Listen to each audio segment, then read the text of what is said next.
Hola, hola amigos y amigas de País Lobo, Radio Mega, Radio La Mía, Despierta FM y Radio Viva. Soy Rocío Gambra y esto es un nuevo Política Podcast, día miércoles, como siempre, Juan Carlos Claret. ¿Cómo estás tú? Hola Rocío, gusto en saludarte, compartir contigo cada miércoles y también con quienes nos escuchan, no solamente en Osorno y la provincia, sino que específicamente en Río Negro y Puerto Octay, comunas entrañables. Sí, siempre los saludamos a ellos, cómo no hacerlo como todos los miércoles. Juan Carlos Claret, y como toda esta semana les voy a recordar, día viernes 12 de enero a las 9:30 se realizará el primer seminario de País Lobo en conjunto con Radio Sago sobre seguridad. Están todos cordialmente invitados, solo deben inscribirse a través de nuestras redes sociales. Así que felices de poder recibirlos. Ya estamos al borde de eso y nuestro tema que dejamos también planteado la semana pasada. Seguridad, ¿cómo lo quieres enfocar el día de hoy, Juan Carlos? Ya, la semana pasada, en buen chileno, me fui en la volada con toda la filosofía que está detrás del orden y la seguridad. Ahora quisiera aterrizarlo un poco más respecto a qué es lo que dice particularmente la experiencia, no solamente jurídica, sino también criminológica al respecto. Hay que hacer una distinción. Los abogados sabemos de derecho, pero no necesariamente comprendemos las dinámicas del crimen. Quienes se dedican a eso son los criminólogos. Hay penalistas que son criminólogos además, pero no es necesario ser abogado para ser criminológico. Así que conversemos sobre eso. ¿Te parece? Aterricemos lo que conversamos la semana pasada. Ya, pues aterricémoslo. Debo decirte que recibí comentarios muy buenos de esta volada que te pegaste, decir eso, yo quiero, me gusta cómo piensa Juan Carlos y me llegaron esos comentarios. Así que no fue tan Buenísimo. en volada y se recibieron buenos comentarios al respecto. Juan Carlos, ya a ver, no todos los abogados son criminólogos, ¿todos los criminólogos son abogados?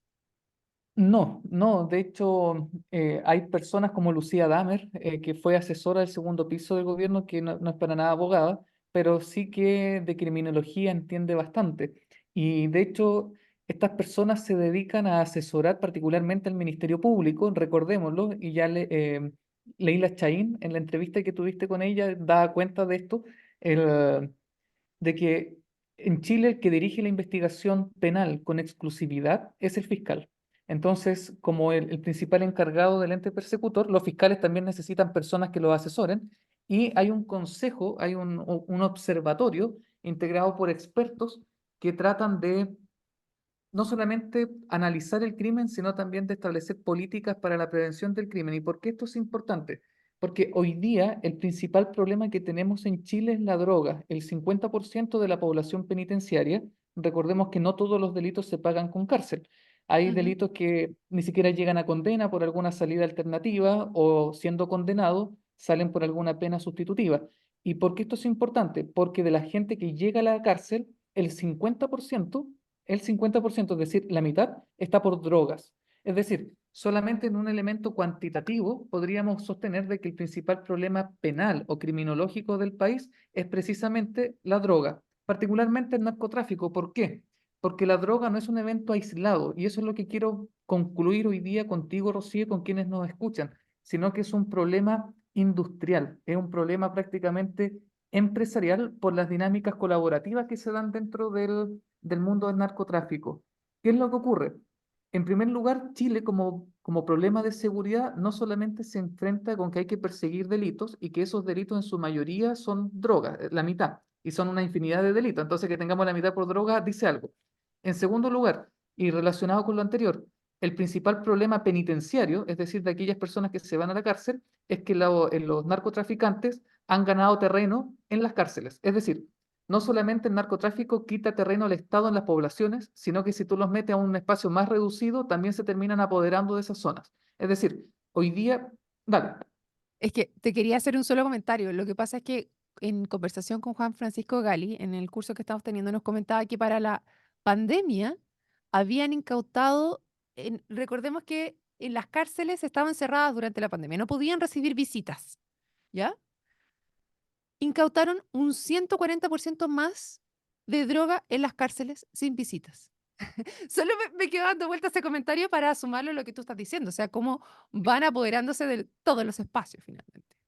es que de hecho, y para allá vamos a encaminar la conversación, qué es lo que ocurre para que, cuáles son las condiciones que deben ocurrir para que eso finalmente suceda. Entonces, vamos de lo general a lo particular. El principal problema hoy día del país es el narco. Si a esas personas se les persigue, el problema no se acaba, porque incluso en los recintos penitenciarios, el narco sigue siendo un gran problema. Y ese problema también se traduce en que terminan siendo parte o terminan siendo o convirtiendo las cárceles en verdaderas escuelas de delito. ¿Y por qué esto es importante? Por el siguiente punto que quiero destacar. Como les anticipé recién, el problema de la droga por sobre cualquier otro delito es que tiene características industriales, prácticamente empresariales. No es simplemente el narcotráfico, no es solamente el vendedor de droga, sino que requiere el que la produce, el que la transporta, el que se encarga de que llegue a quien lo demanda. Entonces, en último término, es una seguidilla, es un trabajo colaborativo.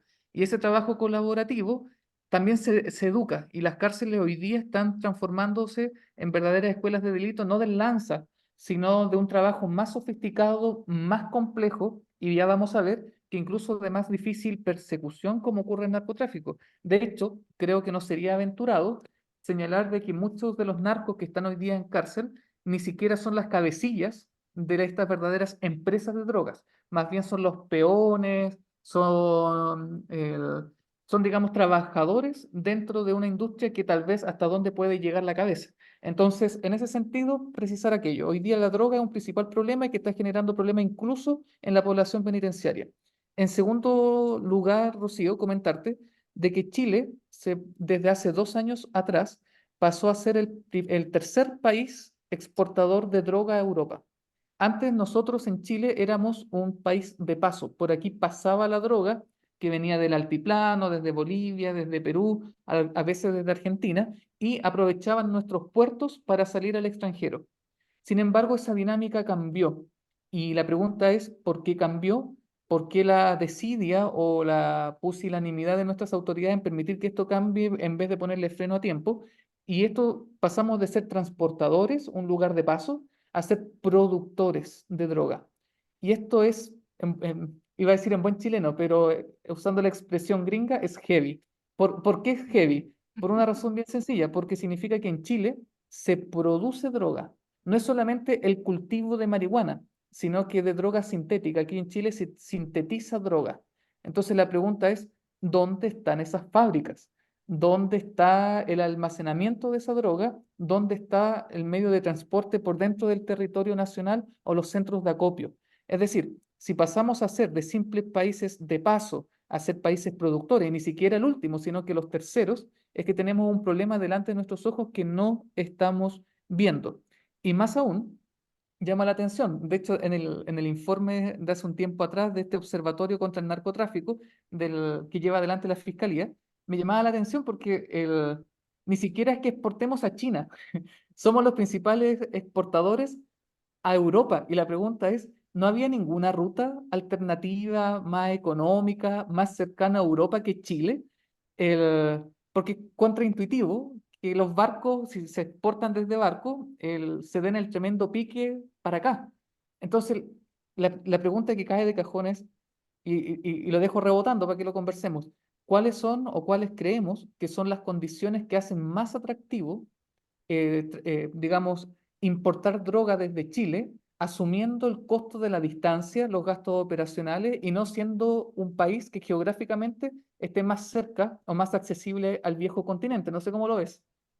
Bueno, yo lo veo bastante simple y bastante lógica las respuestas a eso. Uno, Chile tiene muchísimos tratados internacionales, estamos muy bien posicionados, entonces los puertos hacia Chile están súper abiertos a diferencia de otros lugares, otros países que no tienen esa apertura de puertos y de tratados como lo tenemos nosotros, y los tratados económicos internacionales se abren y están siendo utilizados también por los narcotraficantes en ese sentido. Tenemos como mayor pase, ya lo vemos desde nuestro pasaporte. El pasaporte chileno es uno de los que te permite entrar a más lugares en el mundo sin necesidad de una visa. Y yo creo que eso va dado porque teníamos una muy buena conducta anterior y muy buenos tratados internacionales. Si a eso le sumas la, mm, el problema interno que tuvimos respecto a las policías, lo llevas a temas del Congreso, por ejemplo, de las leyes de presupuesto, donde se le negaba partidas presupuestarias a las policías y cada vez se trataba de mermar la inteligencia que se tenía, la información para ir llevando esto. Tú tienes una institucionalidad muy débil. Entonces, aparte de eso, tenías un gobierno que tiene un enfoque tan distinto respecto a lo que es seguridad, que cuando estaban en el Congreso, el mismo presidente mellaba una y otra vez el tema, la institucionalidad, la policía y cómo tú ibas a hacerte cargo de los problemas. Negabas, por ejemplo, que hubiese narcotráfico en la Araucanía. Para ti no era un tema, era solamente un tema de recuperación de tierras. No había otro tema detrás. No, no tú, Juan Carlos, sino estamos hablando del diputado Boric, actualmente presidente Boric. Entonces, idealizaron los temas y no se dieron cuenta que estaban siendo utilizados como fachada de otras cosas. Eso es lo que yo creo que pasa. Entonces, si sumas, por un lado, un sistema político que idealiza ciertas luchas por el medio donde se te mete el narco, donde además tienes un momento del Estado de Derecho no está funcionando, se te mete el narco, donde además tienes altos tratados internacionales que te permiten hacer una comercialización muy fuerte, sobre todo con Europa, se te metió el narco y así se te mete una y otra vez. A mí me llama la atención que efectivamente se haya mantenido, por ejemplo, la visa waiver en Estados Unidos porque de aquí estaban yendo sin ningún problema hacia afuera eh, delincuentes, literalmente. Entonces, y además, donde no estás haciendo las, no estás poniendo las lucas donde hay que ponerlas, no estás invirtiendo en infraestructura portuaria que te permita ver qué es lo que entra y lo que sale, efectivamente, que recién ahora los están poniendo los escáneres, por ejemplo, que te van a permitir saber qué es lo que entra. Se sabía que el puerto de San Antonio era uno de los que más comercio, donde más salía droga hacia afuera. Entonces, si las autoridades no estaban pendientes de atajar eso, era pero el oasis, pues Juan Carlos. Sí, de hecho, es eso y más todavía. El Ministerio Público, la Fiscalía, que vuelvo a insistir, son los que llevan con exclusividad la investigación penal, tienen por lo menos desde hace 2 años conocimiento, porque mucho se habla del tren de Aragua, Sí. pero desde hace más tiempo que ellos en el país han estado trabajando a los menos 3 cárteles, yo antes le decía carteles, me corrigieron, es cárteles de droga, que es el del Sinaloa, de origen mexicano, el de Jalisco Nueva Generación, mexicano, y el Cártel del Golfo, que es de origen colombiano. El Ministerio Público, es decir, la autoridad estatal, sabía de esto desde hace por lo menos 2, 3 años y tenían pesquisado que los centros de operaciones, aunque suene contraintuitivo, no estaba en San Antonio, estaba en Iquique. Y por varias razones. Uno, por la zona franca. Dos, porque también es puerto, un puerto no menor. Y al Ujú. mismo tiempo han sido capaces, en virtud del desierto, de ocupar esa situación geográfica en su favor. De hecho, el Ministerio Público logró dar cuenta de que en Atacama, en el desierto de Atacama, el cártel de Jalisco Nueva Generación había hecho un verdadero milagro, que era una plantación gigantesca de marihuana en el desierto más árido del mundo. Entonces era, el nivel de infraestructura, de logística, de imaginación que tiene esta gente es impresionante, que hasta en el desierto pueden conseguir que llueva. Entonces, ¿por qué esto es importante? Porque, es decir, el país sabía, por lo menos sus autoridades, de hace un buen tiempo, si uno empieza a revisar la historia, sí, pero ya el año 2013, es decir, hace una década, generó un mapa en el que informaba a las autoridades de la ubicación geográfica de aquellas zonas que estaba perdiendo terreno el Estado. ¿Qué pasó entre el 2013 y el 2023? No se sabe, porque en vez de ponerle freno, esos terrenos se fueron perdiendo y se fueron acumulando más zonas perdidas cedidas por el Estado de Chile al narcotráfico. En segundo lugar, como tú bien señalas, los puertos. Y aquí esto es importante por tres factores, Rocío. En primer lugar, no están, para que exista, o mejor dicho, para que sea más beneficioso para un cártel de droga instalarse en el fin del mundo para exportar al viejo continente por vía de barcos, aparte de lo que tú señalabas de las ventajas del libre comercio, que son ventajas comparativas del país, de cuál estos grupos parasitan, también hay otro elemento. No hay solamente corrupción personal. No es que aquí exista un determinado funcionario público corrupto o políticos corruptos. Aquí hay una corrupción sistémica. ¿Eso qué significa? De que hay agentes de aduana, funcionarios de puerto, policía marítima, que no hace la pega o que deciden deliberadamente hacer la vista gorda. Sobre eso yo creo que hay que rendir cuentas o exigir una rendición de cuentas. En segundo lugar, es importante, ¿por qué? Porque el incentivo para los grupos extranjeros radica en que las instituciones del país son ineficientes. Y aquí me hago cargo de lo que tú decías, que, bueno, a todas las instituciones que trabajan en seguridad, cierta parte que hoy día es gobierno, mermó, digamos, la capacidad de logística y ellos se aprovechan de el escaso financiamiento, de la mala gestión y de la escasez de tecnología. No hay escáner en la aduana, digamos, para periciar la droga siquiera. Se aprovechan de eso, se aprovechan también de que las investigaciones penales, y aquí traigo a Fiscalía a colación, no tienen investigaciones exitosas. Y aquí no es solamente un problema de los jueces, siempre se dice, oye, los jueces dejaron en libertad. No, es que muchas veces la Fiscalía imputa mal los delitos o realiza mal la investigación, o incluso Carabineros, PDI, lo que correspondan, realizan mal la detención. Entonces, si se realiza mal la detención de una persona, el juez no tiene más alternativa que decretar su libertad. Entonces, son elementos no solamente personales, no son fallas personales, sino que son elementos sistémicos los que hacen que Chile sea una plataforma para el narcotráfico, que es el principal conflicto, vuelvo a insistir, o el principal problema penal. Pero, y con esto termino, también como país tenemos un problema social bien grande, porque el último gran incentivo para que estas verdaderas empresas de drogas, de narcotráfico, parasiten del país, es porque incluso en el país hay buena demanda. Es decir, si no fuera rentable, si no hubieran consumidores, si no hubieran personas que demanden esto, ellos no lo estarían ofertando. Y eso significa que en Chile tenemos una alta tasa de no solamente de adicción, sino de consumo y tráfico, no solamente de marihuana, sino de medicamentos, de sustancias psicotrópicas y estupefacientes. Ahí yo creo que tenemos un problema que no es solamente jurídico, sino que es también social, en el sentido de por qué los jóvenes de todos los estratos sociales están consumiendo más drogas de lo habitual. No es solamente un problema de oferta, sino que hay algo que hace que se llegue finalmente a necesitarlo, creo yo.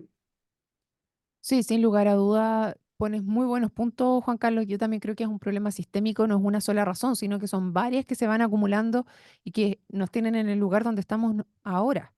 Y ese es un gran problema. El tema es cómo seguimos de aquí para adelante. O sea, si ya estamos de acuerdo en cuáles son nuestros puntos complejos, porque tú señalas, claro, no existe corrupción, pero ¿cómo explicas entonces que durante la pandemia tenías tal nivel de drogas y no tenía gente que viniera, que entrase aparte?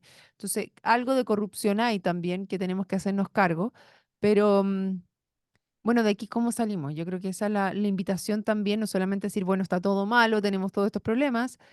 ¿Cómo salimos de aquí? Ese es el desafío. Si tú me preguntas, no sé cómo se sale de acá. Y yo creo que ni siquiera las autoridades saben cómo salir de acá. De hecho, tengo mis dudas si las experiencias exitosas de otros países son extrapolables a nuestra realidad, dada nuestra idiosincrasia, nuestra loca geografía y un montón de otros desafíos que yo creo que hacen de Chile un país único al respecto. Pero la verdad es que lo que me da rabia no es que no sepamos la respuesta, sino la inactividad, porque no tiene otra forma de llamarse, de las autoridades públicas desde por lo menos el 2013 a la fecha. Estamos hablando de prácticamente tres gobiernos de signos distintos, en el que el problema, en vez de ponérsele freno, a decir verdad, se acrecentó. Y hoy día nos está desbordando. Eso es lo que me preocupa. No es la ausencia de respuesta, sino la escasez del intento de buscarla, lo que me enrabea. Mm, bueno, yo creo que hay lugares donde se puede mirar, donde se hicieron cosas diferentes. Por ejemplo, Medellín era uno de ellos, que hay varios que se han ido a dar una vuelta por allá. La última vez que escuché andaba, por ejemplo, la Carla Rubilar con la Evelyn Matei, tratando de buscar experiencias comparadas que permitieran tener algún grado de éxito finalmente, porque recordamos que Medellín era uno de los lugares que tenías mayores asesinatos por número de habitantes era una de las ciudades más peligrosas de Latinoamérica y pasó a ser una de las más seguras. Y eso yo creo que es intentar hacer algo distinto. Son varias cosas por donde tú lo atacas, pero tiene que haber una voluntad ciudadana para poder hacerte cargo de eso, o sea, dejar de mirar para el lado y realmente que las autoridades que se escojan en momentos electorales como los que se vienen durante este 2024 y 2025, escoger autoridades que efectivamente estén disponibles a hacerse cargo de las responsabilidades y no a mirar para el lado y hacer como que es un algo tan grande que es imposible que yo me haga cargo de eso. Es que es interesante ese punto porque uno siempre le suele echar la culpa a la autoridad más cercana, en este caso el alcalde. Y vuelvo a insistir, el que lleva adelante la investigación penal no es el alcalde, es Es el el fiscal. Ministerio Público. Mm. Pero, ¿qué puede hacer, por ejemplo, la entidad edilicia? No solamente es invertir más en seguridad, sino también en poder intervenir el mercado que demanda droga. Y ahí hay una gestión municipal muy intensa que se puede hacer y que yo no la he visto, particularmente desde el 2013 en adelante no he visto ningún esfuerzo, digamos, serio en cuanto a intervenir ese mercado. Más bien veo que se hacen cosas, más no parte de una política orientada a ese propósito. Mira, hay un caso y salió una foto de un gimnasio. No, no era un gimnasio, era una cancha de estas que hacen en las plazas, que antes eran peraderos, que les ponen como una cancha de básquetbol con un aro. Y salía el diputado Bernales quejándose porque un vecino había cortado el aro y le había echado aceite a la cancha. Entonces los niños no podían jugar. Y nosotros lo hemos conversado en la interna y que voy a transparentar una conversación con Lobo, que me decía, bueno, antes los que estaban sentados en un peladero, ahora parecen estar jugando en una cancha. ¿Pero realmente le estás quitando el espacio al narco o lo estás ocultando más aún? Porque puede pasar perfectamente como que están jugando básquetbol. Entonces, si no se hacen las políticas públicas, si los alcaldes que tú bien señalas no toman en consideración a los vecinos para llevar adelante distintas gestiones de barrio, es muy poco probable que podamos seguir avanzando. Y los municipios tienen mucho que decir al respecto en cuanto a gestión y a tomar esos espacios públicos para devolverlos a la ciudadanía y quitarlos al narco, pero no puedes hacer lo que tú crees que deberías hacer. Realmente tienes que hacer un trabajo con los vecinos para poder hacer eso. Si no, Mm. es muy poco probable que lo logres hacer. Y otro elemento más, tomar decisiones basado en evidencia. Sí, Porque en estos asuntos generalmente es como, mi olfato me dice que hay que ir en esta dirección, el populismo penal nos llena de prejuicios, y lo cierto es que la evidencia de repente apunta en otra dirección, por eso yo creo que es importante. De hecho, cuando fui candidato y me junté con el grupo de sociólogos de la Santo Tomás, una petición que hicieron a todos los candidatos que estábamos ahí era que ojalá hubiera un mandato constitucional para que las autoridades públicas tomen decisiones basadas en evidencia y no en prejuicios o sesgos. Eso me llamó la atención, fue la primera vez que me tocó reflexionar sobre eso y hay harta evidencia al respecto. sí, los datos. Qué importante es el tema de los datos y la evidencia de lo que funciona o no funciona. Yo aquí en esta misma silla tenía a Claudia Paila Alef, la delegada presidencial, y me decía, no, es que estamos trayendo autos porque en realidad lo que se necesita son autos si consideras que uno de cada tres autos de carabineros está malo. Entonces trajimos reemplazo de esas flotas. Perfecto, le decía. ¿Y cómo tomaron la decisión de traer autos? Porque uno de cada tres está malo. Entonces, obvio que lo que tenemos que hacer ahí es gastarnos la plata en autos. Ok, era como obvio. ¿Es obvio? ¿Es la mejor forma de utilizar los recursos? Es ahí donde está el nudo que tú efectivamente puedas ir a agarrar a los delincuentes, acabar con la delincuencia, con los autos, porque al final los recursos son limitados y sabemos que existen deficiencias, pero también tenemos deficiencia de personal. Entonces, realmente es obvio que se necesitan autos, como es obvio que se necesitan muchas otras cosas. Entonces, ¿cómo estamos tomando las decisiones? También me queda Mm. la duda. Finalmente es eso. Se necesita evidencia, porque ahí la pregunta es, ¿con más vehículos cambia alguna variable? Esa es la pregunta que se tiene que responder. Claro. Cambia la percepción de seguridad, se supone que hay más cámaras, por ejemplo. Hay un montón de cámaras, pero no tienes a nadie que la vea. Entiendo que el municipio tiene un montón de cámaras, pero hay una sola persona que las vea, que las está viendo. Entonces, ¿de qué te sirve tener eso? ¿Vas a ir en el auto más rápido para ir a atraparlo? Y aún así, o sea, yo he visto que llegan de a dos autos y no son capaces de atraparlo. Entonces, ¿no sería mejor poder ir a hacer el seguimiento con las cámaras y que los definieran bien? Entonces, tienes una persona que pueda ir coordinando y efectivamente atraparas a eso, pudieras hacer el seguimiento de qué fue lo que pasó con esa persona, o Mm. solamente es la sensación de seguridad de que porque veo más carabineros en las calles voy a andar mejor. Es muy buena tu pregunta, Juan Carlos. ¿Cuál es qué parámetros estamos modificando con las decisiones que nosotros estamos tomando. Yo creo que es muy relevante, de todas maneras. Y Es mi querido idea, Juan estamos Carlos, justo en el plazo, sí, en el estamos justo tiempo. en el tiempo, así es, y se nos ha ido una nueva conversación de día miércoles. Te agradezco, como siempre, Juan Carlos, estas muy interesantes conversaciones. Y a todos Igualmente, ustedes, Rocío. y a todos ustedes los dejo invitados a un nuevo Política Podcast día jueves mañana y también al seminario el día 12 a las 9:30 en el Hotel Sonesta. Por favor, inscríbanse en nuestras redes sociales para saber cuántos van a tener unas sillitas ahí. Ya, Juan Carlos, nos vemos. Nos vemos. Gracias. Chao, chao.